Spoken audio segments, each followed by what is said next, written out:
Hey there, how you doing? Charlie Winters here with horse racing tips for Cheltenham for Wednesday, the 13th of March. I want a quick recap on yesterday's performance. Absolute garbage. I went to Cheltenham yesterday and it's extremely wet. The car parks are pretty bad. It's very sludgy. The surrounding areas very wet as well. I don't know how much rain fell yesterday, or if any. Oh, I was in I was in the beer tent watching it on the big screen. But I tell you what, unfortunately, I don't think a single one of those horses had any sniff at any point whatsoever. We had a couple of disappointing runs. One fell at the second. One was brought down halfway through the race. So it was a complete non-event. I'll just tell you something very briefly about Cheltenham when I went there. Obviously, we went in the beer tent. Obviously, we're from up north. So we're trying to work out how much the price would be for a pint.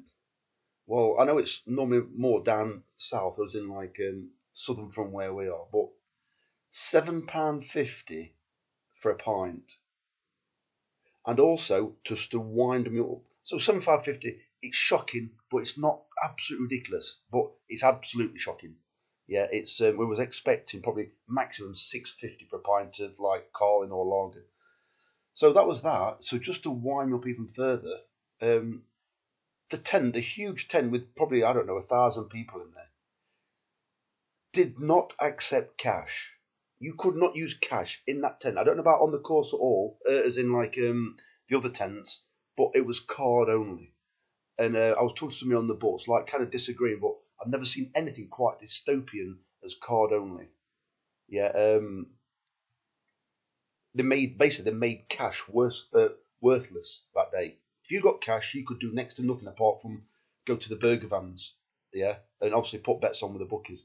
If you didn't use your card or didn't have a card, like some elderly people may not have a card, they couldn't do a great deal. And I think, obviously, not obviously, but it's all in this direction, but it's deliberately, and it really winds me up. There should always be the option of cash, always.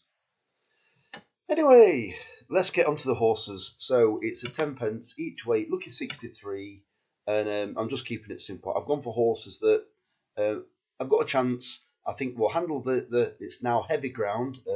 Like I said, I don't know how much rain fell yesterday. I didn't see a great deal apart from on the way there. On the way from Nottinghamshire to Cheltenham, it was like steady, the fine drizzle that wets you through, as people always says, and it did. It was like very fine. It just got wet. I'm finding it hard to believe that it's ever been any better. Sorry, it's ever been soft. It just looked worse than that all the time. So anyway, 10 pence each way, lucky 63, 6 selections. Here we go. First selection is Il Atlantique, 5-1 in the 130 at Cheltenham. Second selection is Jigoro at 10-1 in the 250 at Cheltenham, paying 8 places instead of 4. If this could possibly get a relatively easy lead, bearing in mind it's a competitive field, but if sometimes they might just leave it alone. If it can get a relatively easy lead, I think this horse could be hard to beat, because I think it's been crying out for this extra distance, but it's been campaigned against top horses over 2 miles. Tully Hill and was it Mystic something or Mystical? The one that came second yesterday in the first race in the Supreme Novices. It's been mixing it with those. Don't get wrong, relatively easily beaten, but for a horse that potentially wants a lot further, I think it's been doing pretty well. And Gordon Elliott, I think he'll improve as the meeting goes on. The third selection is Gentleman Demi at 28-1 in the 330 at Cheltenham. We need this to stay to 8 runners. And I think if this one can get out in front, don't get wrong, it's a bit dodgy and it's got plenty to find. But all I'm thinking is there's an awful lot of horses that are unproven on heavy ground. Some of them have improved for making the running. Well, if this horse doesn't let them make the running, there could be question marks straight away over some of the others. And you may think, oh, maybe this horse has been put in just as a pacemaker or something for jump on. I don't know. I think this horse could go to the front. I don't think it can win.